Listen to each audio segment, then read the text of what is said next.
me today. Okay, so let me give you some tips on how to manage money.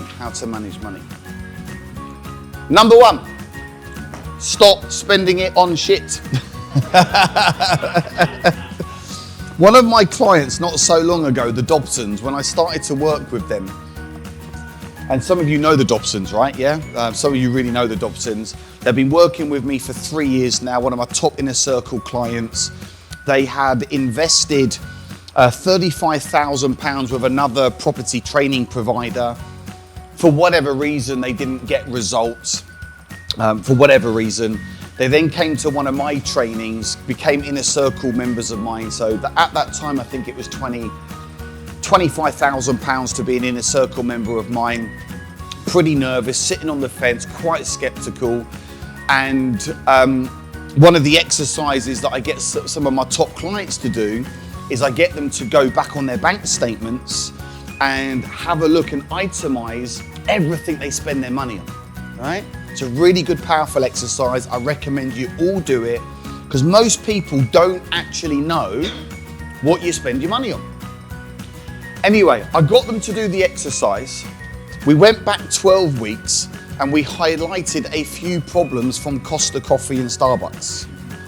The Starbucks and Costa Coffee bill was super, super high, like Jim's is, right?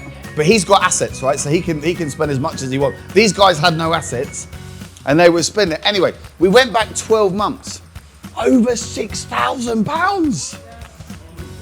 Over £6,000, yeah? Starbucks and Costa Coffee is not cheap. And if you're in there every day, 2 or 3 times a day, and then they go, I've got any money? Yeah, because you fucking spend it all at Costa's. So what I'm saying is you can highlight very quickly that many of us in this room, and I can do this as well, we just start spending money in areas that doesn't make us money. Now, I'm not saying don't go to Costa's. I'm not saying you can't spend money. But there's 2 types of income. How many types? 2 types. Number 1, you have earned income, which pretty much comes from a job or a business, and that's great. And then you've got investment income. Now, most people, they live on earned income. The problem is, what if you get sick? What if there's a COVID? What if there's a change in legislation? So the magic is to have, I was speaking to Charlie about this outside, the magic is to have some really good, profitable businesses, or be in a job that you get paid really good money, move that money into assets and start creating what we call investment income. What's it called, team? Investment income. Assets. Investing in yourself. Investing into different asset classes. And let's just use property as an example. Then you start to generate the passive income. You start to make money while you sleep. It is the investment income that you then use to feed the lifestyle. The Costas, the private schooling, the holidays, the Lamborghinis, the shopping trips. I'll give you an example of what I do. Hopefully it helps you guys. I've got some kids, I've got 4 kids. Some of those kids go to private school. My daughter's like 18 now, she's at college, right? But let's take Charlie, he's in year 11. It's about £30,000 a year for his private schooling. But I have 2 HMOs, so 2 HMOs that give me around £36,000 a year. Those 2 HMOs are ring fenced for the purpose of those school fees. Makes sense? So I know it's covered. And I actually got those HMOs using none of my own money. So actually, I got the school fees for free. When you think about it like that, is that a pretty cool thing to do, yeah? Because I didn't pay for the houses. I've used someone else's money. I just used that money, it's ring fenced for the school fees. Yeah, if you then want to put, whatever you want to do, right? So this is really important. So number 1, stop spending on shit. Number 2, have a budget. Have a budget. Number 3, profit and loss.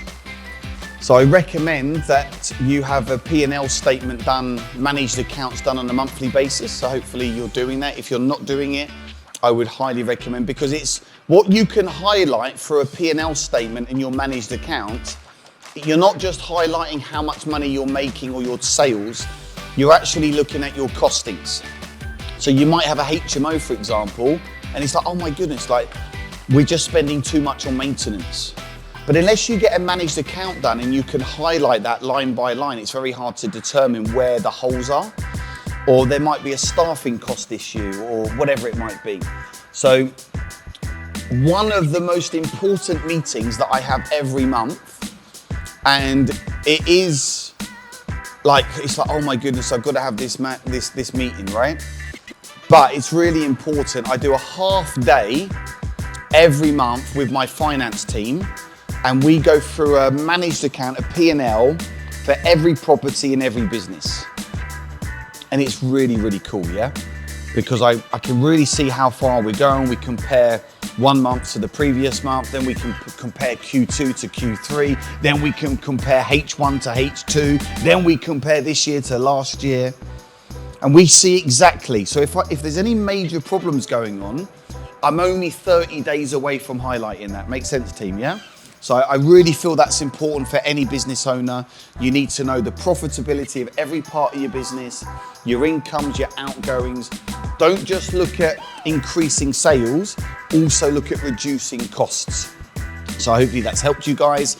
I would highly recommend that you get a good tax advisor, have a good accountant, and where necessary, make sure you've got an up-to-date will. Some of you in this room might not have an up-to-date will right now. You might be able to put some trusts in place, lasting power of attorneys. If you don't have, write that down, guys, lasting power of attorneys. Highly recommend that stuff as well. Those of you that have got trading companies, limited companies, you can look to get a SAS, which is a pension type product. And much of this stuff we will be helping you with over these next 3 years and hopefully many years to come. Because Adam and I have the team, right? We've got the team, we've got the people, and the aim of the game is you're going to be making a lot more money in a year from now than what you're making today. Would everyone be happy with that? Yes or no, guys? Yeah? Yeah. And then the aim of the game in 2 years, you're going to be making more money than you're making today.